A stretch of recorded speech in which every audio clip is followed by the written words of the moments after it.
Pernahkah kalian berpikir bagaimana cara menyusun kode program yang rapi, efisien, dan mudah digunakan kembali?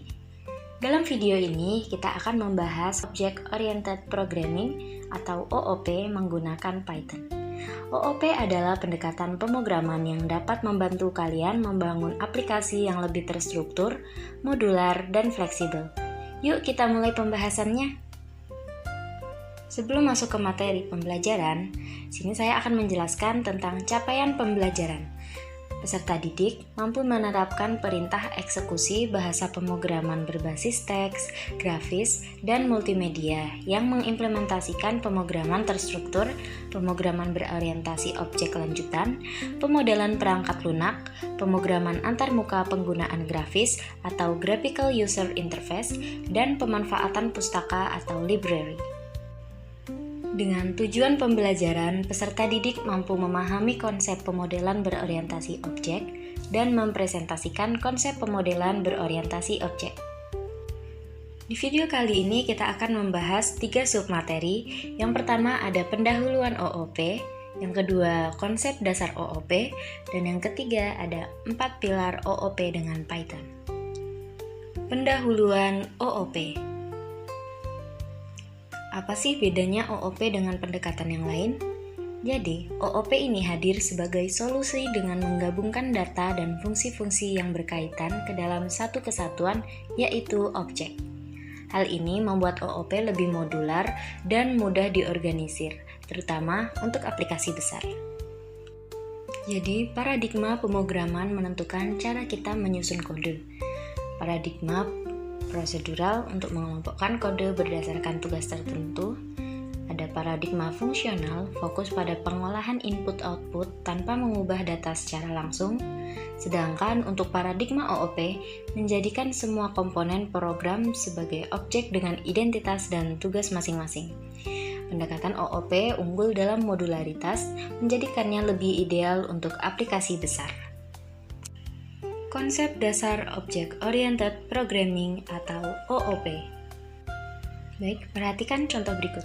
Di situ terdapat kelas, yang mana kelas itu adalah blueprint atau kerangka atau wadah dari suatu objek, dan satunya yaitu objek.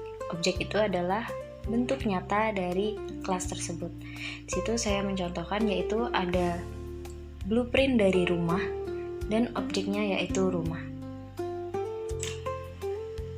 Baiklah, sekarang kita akan implementasikan ke dalam kode program.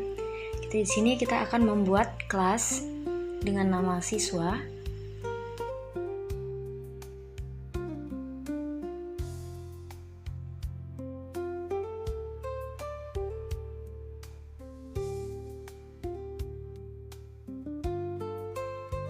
Menggunakan atribut nama, jurusan, kelas, membuatnya dengan nama self titik nama sama dengan nama, begitupun dengan jurusan dan kelas.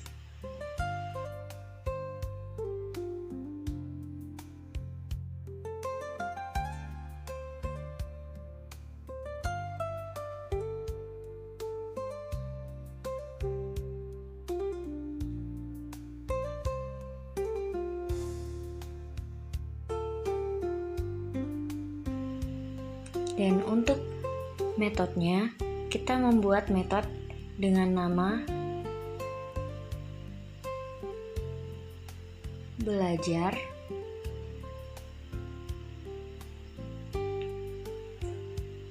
Kenapa metodenya belajar? Karena metode itu merupakan kemampuan yang dimiliki dari kelas. Kemampuan siswa yaitu belajar.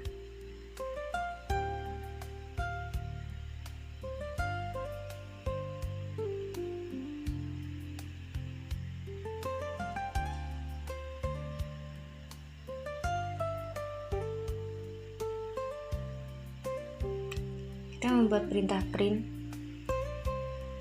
self nama sedang belajar.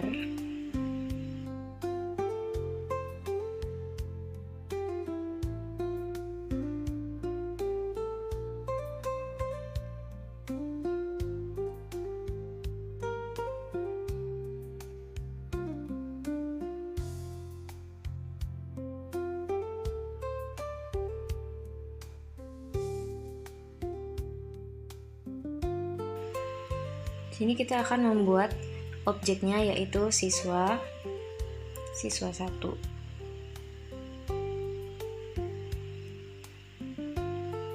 Siswa menuliskan kelasnya, jadi objek sama dengan kelas yang kita buat tadi. Kita tuliskan namanya. Misal di sini saya membuat Budi.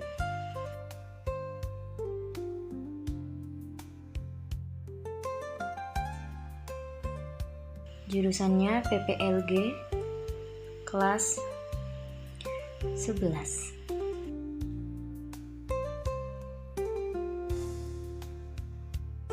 Dan ini untuk memanggil metode menggunakan objek, kita tulis siswa 1 titik belajar metodenya.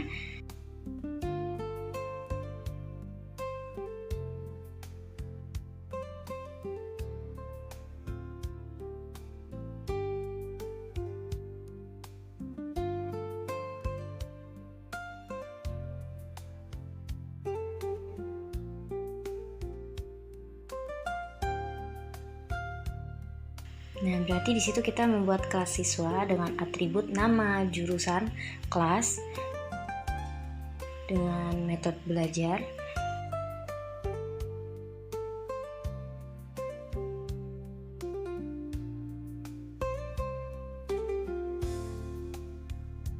Dan objeknya yaitu siswa 1. Di sini kita akan membahas satu persatu tentang konsep dasar OOP tadi. Yang pertama ada kelas. Kelas adalah blueprint atau template yang digunakan untuk membuat objek dalam Object Oriented Programming atau OOP. Kelas mendefinisikan struktur dan perilaku yang akan dimiliki oleh objek, yaitu data atau atribut dan fungsi atau metode. Dengan kata lain, kelas mendefinisikan apa yang bisa digunakan objek dan informasi apa yang akan disimpannya. Nah, di sini ada beberapa ketentuan untuk membuat kelas. Jadi, kita membuat kelas itu tidak boleh sembarangan untuk membuatnya. Berikut adalah beberapa ketentuan dan aturan yang harus diperhatikan dalam mendefinisikan kelas di Python. Yang pertama, kelas di Python dideklarasikan menggunakan kata kunci kelas. Yang kedua, nama kelas ditulis dengan gaya Pascal case, atau huruf pertama dari setiap kata dimulai dari huruf kapital. Selanjutnya ada atribut. Atribut adalah variabel yang ada di dalam kelas, digunakan untuk menyimpan data atau karakteristik objek yang akan dibuat dari kelas tersebut. Atribut ini menggambarkan data atau properti yang dimiliki oleh setiap objek. Dalam OOP, atribut memungkinkan setiap objek menyimpan nilai tertentu, membuat setiap objek unik sesuai dengan nilai atribut yang disimpan. Selanjutnya ada metode. Metode adalah fungsi yang didefinisikan di dalam kelas dan dirancang untuk menjalankan tindakan atau operasi tertentu yang terkait dengan objek dari kelas tersebut. Di dalam OOP, metode mempresentasikan perilaku atau tindakan yang bisa dilakukan oleh objek. Setiap objek yang dibuat dari suatu kelas dapat menggunakan metode yang ada di kelas tersebut, sesuai dengan data atau atribut yang dimilikinya. Konsep yang terakhir yaitu objek. Dalam OOP, objek adalah contoh nyata atau instansiasi dari suatu kelas. Ketika kita membuat objek dari kelas tertentu, kita menghasilkan entitas spesifik yang memiliki atribut atau data dan metode atau fungsi, sesuai dengan yang didefinisikan di kelas tersebut. Masuk ke submateri yang ketiga. 4 pilar Object Oriented Programming atau OOP dengan Python. Yang pertama ada encapsulation.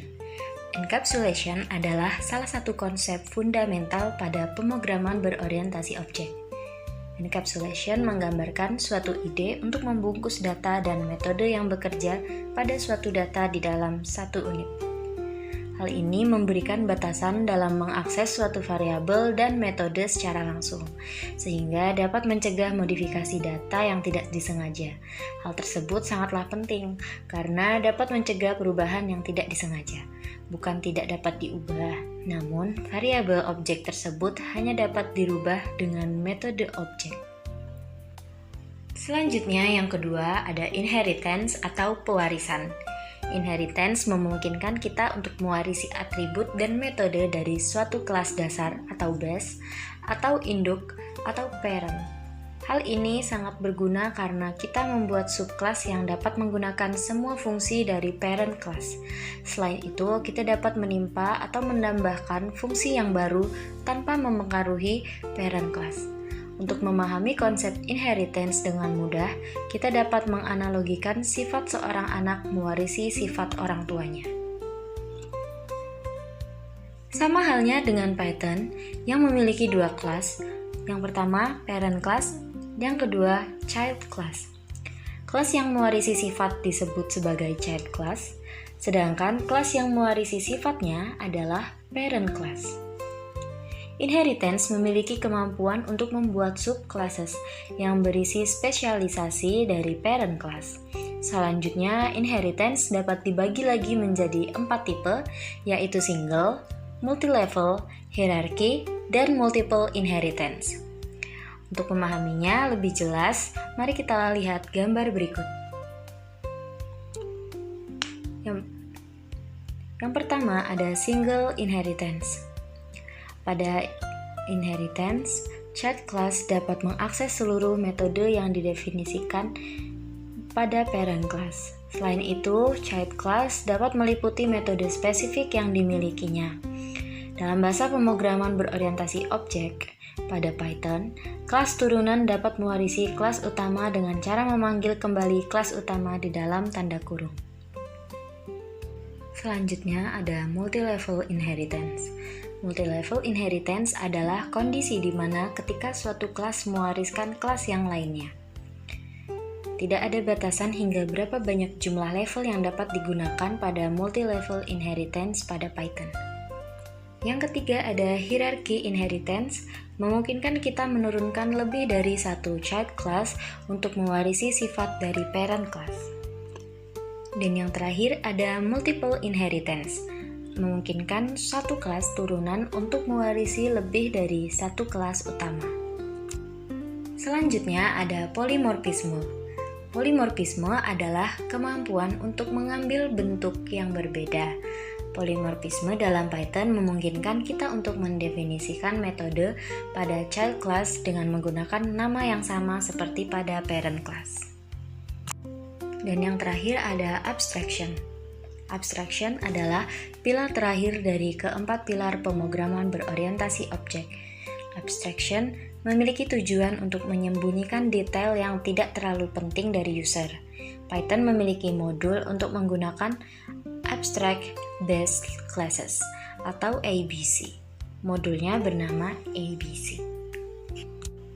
Jadi kesimpulannya, Object Oriented Programming atau OOP menggunakan Python adalah paradigma pemrograman yang menggabungkan data dan fungsi terkait ke dalam objek, memungkinkan kode lebih modular, terorganisir, dan fleksibel. OOP menawarkan berbagai manfaat termasuk modularitas untuk memudahkan pemeliharaan kode, enkapsulasi untuk melindungi data dari akses tidak sah, abstraksi untuk menyederhanakan kompleksitas, serta reusability melalui pewarisan atau inheritance. Konsep utama OOP meliputi kelas atau blueprint dari suatu objek, atribut, data spesifik objek, metode, fungsi terkait objek, dan objek instance dari kelas. Dengan OOP, pengembangan aplikasi kompleks menjadi lebih efisien karena kode dapat digunakan ulang dan diperluas dengan mudah. Python mendukung OOP dengan sintaks sederhana dan fitur kuat untuk mendefinisikan kelas, atribut, dan metode. Terima kasih sudah menonton video ini sampai selesai. Saya harap penjelasan mengenai Object Oriented Programming dengan Python dapat membantu kalian memahami dasar-dasar dan implementasinya. Jangan lupa untuk mencoba konsep-konsep ini secara langsung dalam project Python kalian ya, karena belajar pemrograman akan lebih efektif jika dipraktekkan. Jika kalian ada pertanyaan atau topik yang ingin kalian pelajari lebih lanjut, jangan ragu untuk menjelajahi materi lain atau berdiskusi di komunitas Python. Sampai jumpa di video pembelajaran berikutnya. Dadah!